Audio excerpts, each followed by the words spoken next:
नमस्कार, मैं वरुण कुमार और आप अमर उजाला पर देख रहे हैं यूपी की बात। आज के एपिसोड में चर्चा के लिए मेरे साथ लखनऊ से मेरे सहयोगी उत्कर्ष चतुर्वेदी जुड़ गए हैं। आज हम लोग बात करेंगे यूपी की राजनीति पर, बात संभल की करेंगे, बात रामपुर की करेंगे, बात जियाउर रहमान बर्क और अब्दुल्ला आजम की करेंगे, बात अखिलेश यादव की करेंगे।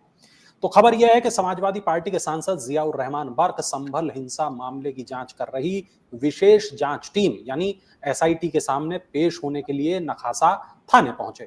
इस मामले में उनको बयान के लिए समन भेजा गया था। एएसपी श्रीश चंद और सीओ कुलदीप सिंह ने उनसे 2.5 घंटे तक पूछताछ की। सवाल आपसे यह है उत्कर्ष कि ये पूछताछ किस बारे में थी, कितनी देर ये पूछताछ चली और इस पूछताछ के दौरान क्या सवाल जवाब बर्क के साथ हुए? देखिए, ये पूछताछ संभल में हुई हिंसा को लेकर थी वरुण, और हमने देखा था पिछले दिनों खास तौर पर संसद सत्र से पहले जब पूरे के पूरे संभल में हिंसा हुई थी। उत्तर प्रदेश के उपचुनाव बस खत्म हुए थे और खत्म होने के बाद परिणाम के बाद आप ये मान लीजिए दूसरा दिन था, रविवार का दिन था, जिस दिन ये पूरी की पूरी हिंसा शुरू हुई थी।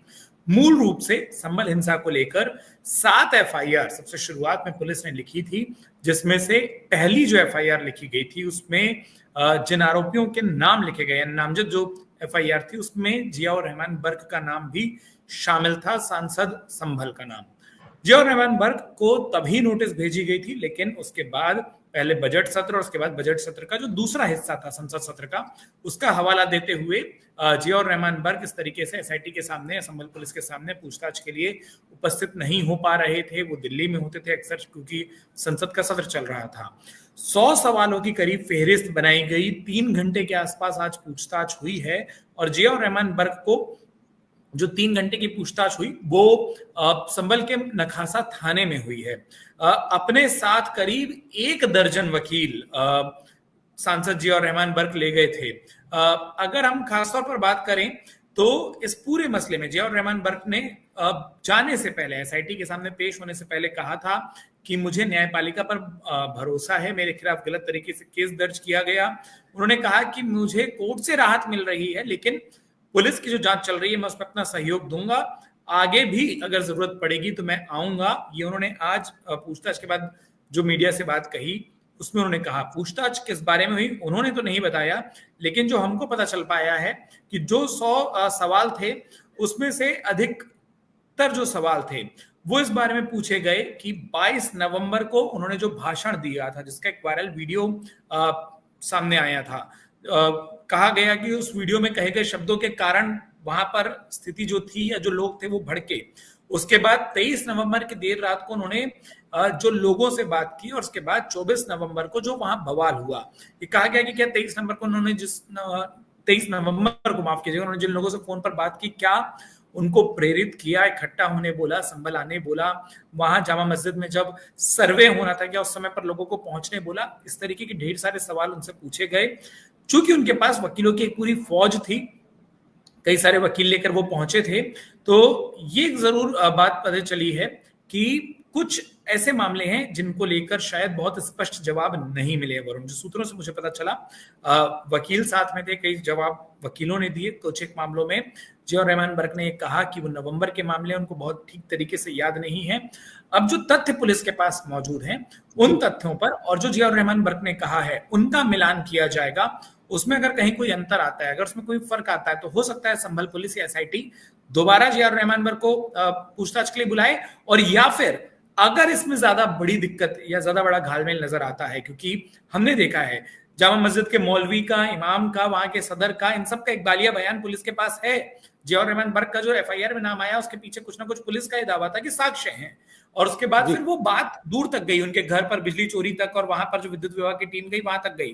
तो अगर आज दिए जवाबों में और पुलिस के पास मौजूदा साक्ष्यों में कोई अंतर आता है तो बड़ी विधिक कार्रवाई का सामना भी हो सकता है जियाउर रहमान बर्क को करना पड़े। वरुण जी, उत्कर्ष, अब आपसे एक सवाल मेरा यहाँ पर ये कि जो सपा सांसद हैं बर्क, पिछले काफी वक्त से चर्चा में हैं, संभल मामले को लेकर चर्चा में हैं, संभल हिंसा को लेकर उन पर कई तरीके के आरोप हैं। ये आरोप क्या हैं और इस पूरे मामले पर बर्क का पक्ष क्या है? देखिए, जो मूल रूप से आरोप है वो जो चार्जशीट है, या जो चार्जशीट तो उसमें केस एफआईआर में हुई नहीं, 7 में से 6 पर चार्जशीट दाखिल हुई, एक जिस पर चार्जशीट नहीं हुई वो यही थी। जिसमें नाम था जियाउर रहमान बर्क का। अब आप जो पूछ रहे थे कि इसमें केस क्या है या इसमें आरोप क्या है, इसमें जो मूल रूप से आरोप है वो ये कि क्या जियाउर रहमान बर्क ने जानबूझकर वो जो भाषण है जिसके बारे में आज उनसे सवाल भी पूछा गया, जिसकी क्लिप बहुत वायरल हुई सोशल मीडिया पर, क्या वो भाषण जानबूझकर दिया? पहली बात। दूसरी बात, उन्होंने जो लोगों से बात की है, खास तौर पर बिल्कुल वहां हुए बवाल से एक रात पहले, क्या उन लोगों को उन्होंने जानबूझकर बुलाया कि वहां पर संभल में आए, जो सर्वे चल रहा है उस दौरान वो वहां पर मौजूद रहे, या सर्वे जो टीम करने जा रही है उसको किसी तरीके से घेरा जाए? और जो सबसे बड़ा आरोप है कि संभल हिंसा को शुरू में जो एसआईटी की जांच सामने आई थी, जो शुरुआती रिपोर्ट दी गई थी शासन के सामने उत्तर प्रदेश के मुख्यमंत्री कार्यालय पे, वो ये कि संभल एक सुनियोजित साजिश के तहत वहां पर जो हिंसा हुई वो सुनियोजित साजिश के तहत हुई है। तो क्या उस साजिश के कर्ता धर्ता जियाउर रहमान बर्क भी हैं बाकी नाम के अलावा? उन पर आरोप है संभल में वहां पर स्थिति को या लोगों को भड़काने का उन पर आरोप है, साजिश के तहत संभल की स्थिति खराब करने का, और संभल में जो कुछ बवाल हुआ उसमें प्रत्यक्ष अप्रत्यक्ष रूप से शामिल होने का, साक्ष्यों को छुपाने का और उस पूरी साजिश का हिस्सा रहने का। तो इन तमाम एंगलों पर बातचीत हुई है। पुलिस की एफआईआर है, लेकिन चार्जशीट जब तक नहीं हुई, चार्जेस फ्रेम नहीं हुए, तब तक मुझे लगता है कि हो सकता है इनमें से कुछ जो प्रारंभिक तौर पर जो मैंने आपको 5 कारण बताया, कुछ को रखा जाए, कुछ को हटाया जाए। और इसीलिए बहुत आवश्यक था कि पुलिस के पास जो सबूत या साक्ष्य मौजूद हैं, इसके अलावा पुलिस को जो शक है उस बारे में जब बयान आ जाएगा, अब एसआईटी जो है आज से उस पूरे बयान के आधार पर जियाउर रहमान बर्क के क्रॉस वेरिफिकेशन शुरू करेगी, अपने मौजूदा साक्ष्यों से उनका मिलान करेगी और फिर देखेगी कि कौन कौन से आरोप हैं जो पुलिस के पास मौजूदा साक्ष्यों के हिसाब से अभी भी सही है, या जिस पर बर्क का जो जवाब है वो संतोषजनक नहीं है। और हो सकता है फिर उसके बाद, क्योंकि एक एफआईआर जिस पर चार्जशीट फ्रेम नहीं हुई है, अभी तक दाखिल नहीं हुई है, वो यही है, और उस पर फिर चार्जशीट दाखिल कर दी जाए। वरुण जी, उत्कर्ष, बर्क पर घर में बिजली चोरी करने जैसे गंभीर आरोप भी लगे, अवैध निर्माण के आरोप भी लगे। उस मामले में क्या कोई जांच चल रही है? क्या उस मामले में फिलहाल कोई अपडेट है? देखिए, उस मामले में जो विद्युत विभाग है उसने एक शिकायत दर्ज कराई थी, एफआईआर दर्ज हुई, और जैसा मैंने आपको कहा कि संभल हिंसा और संभल हिंसा के बाद कुल मिलाकर 7 एफआईआर थी जो कि पुलिस ने दर्ज की थी, संभल पुलिस ने, और 7 में से 6 एफआईआर ऐसी हैं जिन पर चार्जशीट फाइल हो चुकी है। इकलौती एफआईआर जिसमें जियाउर रहमान बर्क का नाम शामिल था, विभिन्न धाराओं में अलग अलग आरोपी उसमें हैं, और जियाउर रहमान बर्क के नाम के सामने भी ढेर सारी धाराएं हैं, उसमें अब तक चार्जशीट फाइल नहीं हुई है। तो बाकी जितने भी मामले हैं जिसमें आज जो पूछताछ हुई और उसके अलावा जो भी जिन जिन मामलों में चार्जशीट, माफ कीजिएगा, जिस जिन मामलों में एफआईआर दर्ज है, उन सभी पर फिलहाल उनका स्टेटस ये है कि जो जांच या विवेचना है वो जारी है, टेक्निकली यही कहा जाएगा, और आज हुई पूछताछ भी उस जांच या विवेचना का ही एक हिस्सा है। जब तक चार्जशीट फ्रेम नहीं होती है तब तक ये ना माना जाए कि पुलिस ने उसमें अपनी ओर से जो भी उनको खोजबीन करनी थी वो कर ली है। हो सकता है अदालती कार्रवाई के बाद भी वो प्रोसेस जारी रहे, कई बार चार्जशीट ऐड होती है, उनमें से कुछ चीजें और जुड़ती हैं, सप्लीमेंट्री चार्जशीट होती हैं, लेकिन फिलहाल पहली चार्जशीट भी जियाउर रहमान बर्क की एफआईआर के केस में नहीं दाखिल हुई है। ऐसे में अभी बात बहुत स्पष्ट है कि जितने भी मामले हैं, चाहे वो बिजली चोरी का हो, चाहे वो लाउडस्पीकर प्रयोग का, चाहे लोगों को बुलाने का हो, उनके घर पर जो तमाम लोग इकट्ठा हुए उनके चीजों का हो, इन सभी मामलों में अब तक सांसद जियाउर रहमान बर्क के खिलाफ विवेचना जारी है, यानी जांच चल रही है, और आज के बाद मुझे लगता है उस पूरी प्रोसीडिंग में संभल हिंसा के मामले में जियाउर रहमान बर्क से जुड़ी हुई एफआईआर के मामले में और तेजी आएगी। वरुण जी, चलिए उत्कर्ष, अब बात करते हैं आजम खान के बेटे अब्दुल्ला आजम की। स्टाम्प चोरी के मामले में सपा के पूर्व विधायक अब्दुल्ला आजम फंस गए हैं। स्टाम्प चोरी के 3 मामलों में डीएम कोर्ट ने उन पर 3 करोड़ 70 लाख रुपए का जुर्माना लगाया है। डीएम कोर्ट ने मंगलवार को यह फैसला दिया। कोर्ट ने तीनों मामलों में उनको दोषी माना। उत्कर्ष, ये पूरा मामला क्या है? पहले मैं ये पूरा मामला ही आपको बताऊं। अगर ये जो पूरा का पूरा मामला है, ये रामपुर शहर से ही एक बिल्कुल सटा हुआ इलाका है, घाटमपुर बेनजीर, और यहाँ पर अब्दुल्ला आजम ने साल 2021-22 में, यानी आज से करीब 4 साल पहले, जमीन के 4 रकबे खरीदे थे, और चारों जो जमीन खरीदी थी वो उनके अलग अलग स्टैम्प शुल्क में चोरी का आरोप लगा था कि जो स्टैम्प शुल्क जमा होना चाहिए उसको उस तरीके से नहीं किया गया। साल 2023 में इस मामले में एसडीएम ने जिलाधिकारी को, यानी डीएम को, अपनी रिपोर्ट भेजी थी, और उन्होंने अपनी रिपोर्ट में भी कहा था कि स्टैम्प शुल्क की चोरी हुई है, जो स्टैम्प ड्यूटी जानी चाहिए उसमें चोरी हुई है। इसके बाद डीएम कोर्ट ने, यानी कि जो स्थानीय जिलाधिकारी की अपनी कोर्ट होती है, उस कोर्ट में इस मामले को दर्ज किया गया और इसी की सुनवाई चल रही है।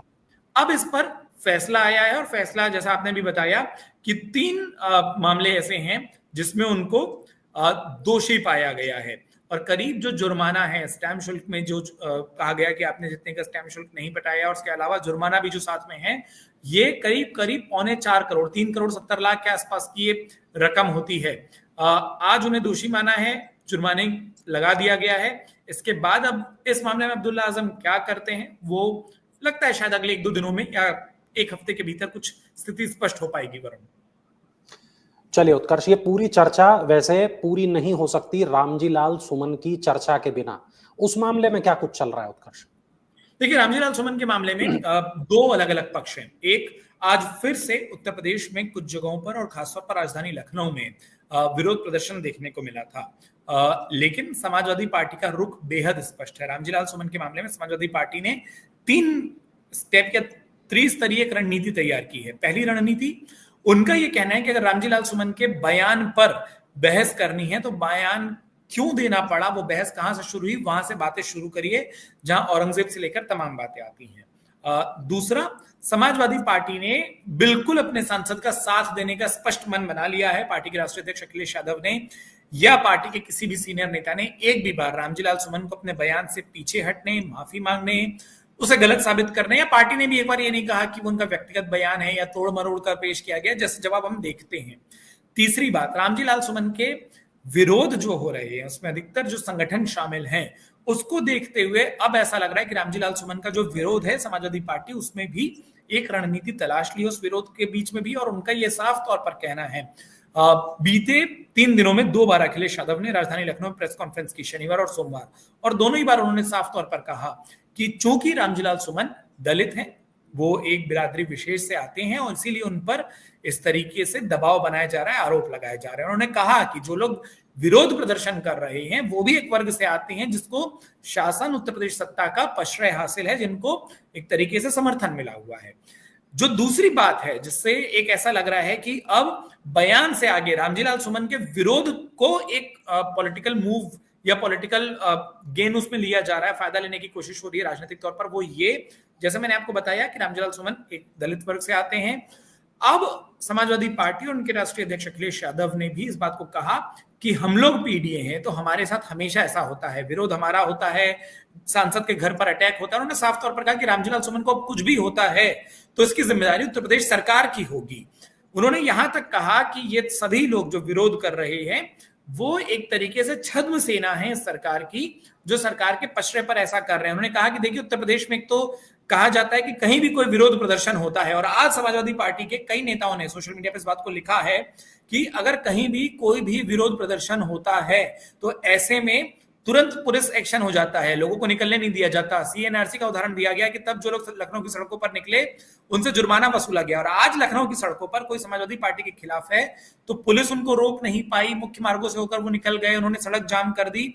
समाजवादी पार्टी साफ तौर पर कह रही है कि पूरा का पूरा विरोध राजनीति से प्रेरित है, राजनीतिक तौर पर उनको एक तरीके से समर्थन हासिल है तभी वो विरोध कर रहे हैं, और निशाने पर रामजी लाल सुमन बयान के कारण नहीं बल्कि वो जिस बिरादरी से आते हैं उस कारण से हैं। और अखिलेश यादव तो साफ तौर पर कह रहे हैं एक बार फिर से पीडीए की लड़ाई है जो हमें मिलकर लड़नी होगी। तो ये साफ तौर पर अब बयान का विरोध है एक तरफ, दूसरी तरफ विरोध जिनका हो रहा है वहां पर जाति की राजनीति जो बहुत स्पष्ट रूप से दिखाई दे रही है जिस उत्तर प्रदेश में चल रही है। जी उत्कर्ष, जब बात अखिलेश यादव की हो रही है तो समाजवादी पार्टी के सुप्रीमो अखिलेश यादव इन दिनों बहुत एक्शन में दिख रहे हैं, back to back press conference हो रही हैं। सवाल मेरा आपसे ये कि लखनऊ के सत्या के जो गलियारे हैं उनमें किस तरह की चर्चाएं चल रही हैं, क्या एक्शन आपको दिखाई दे रहा है? आप खुद कुछ प्रेस कॉन्फ्रेंसेस में शामिल हुए?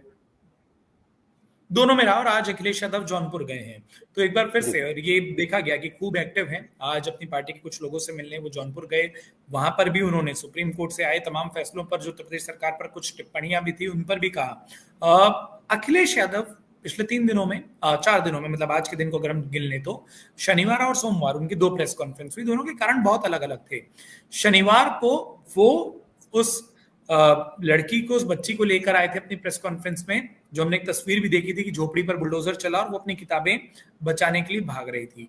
शनिवार की प्रेस कॉन्फ्रेंस का मूल रूप से उद्देश्य उस बेटी का सम्मान यह बताना था कि समाजवादी पार्टी उनके साथ खड़ी है, और उसके बाद उन्होंने कई सारे सवाल लिए, जिसमें उत्तर प्रदेश में शासन में पिछले दिनों आईएएस अधिकारी अभिषेक प्रकाश पर जो कुछ एक्शन हुआ, उन्होंने तमाम चीजों पर तंज कसते। सोमवार को अखिलेश यादव दोबारा प्रेस कॉन्फ्रेंस करते हैं। कारण दो थे। एक तो जो मुद्रा योजना है, मुद्रा पर जो उनके उस योजना के साल पूरे होते हैं, उसकी वार्षिक वर्षगांठ है, उन्होंने उस पर सवाल उठाए।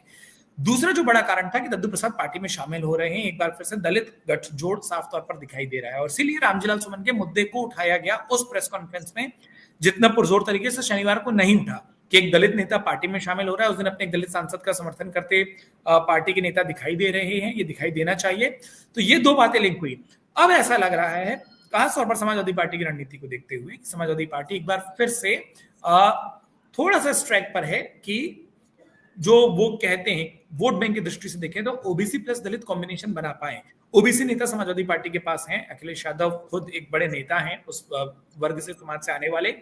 अब वो उनकी पार्टी में पिछले दिनों में जो बहुजन समाज पार्टी से बड़े नेता है और सांसद भी बने, अंबेडकर नगर से रामजीलाल वर्मा है, लखनऊ की ही दूसरी सीट से हमने देखा आरके चौधरी हैं, तो इस तरीके से जो नेता बसपा से आए और अब सांसद भी बने हैं, उनको एक तरीके से जिम्मेदारी दी गई है कि वो बसपा के पुराने नेताओं को, क्योंकि बहुजन समाज पार्टी जैसे जैसे हर दिन वोट बैंक की पॉलिटिक्स में पिछड़ रही है, वहां पर नेताओं के कॉन्फिडेंस टूट रहे हैं, वो पार्टी से निकलना चाहते हैं। ऐसे बड़े नेता जिनका जनाधार है उनको टारगेट करें और समाजवादी पार्टी में शामिल कराएं, ये एक रणनीति है। दद्दू प्रसाद उसी रणनीति के तहत शामिल हुए थे और अब अखिलेश यादव पार्टी के कई सारे कार्यकर्ताओं से मिलने की योजना बना रहे हैं।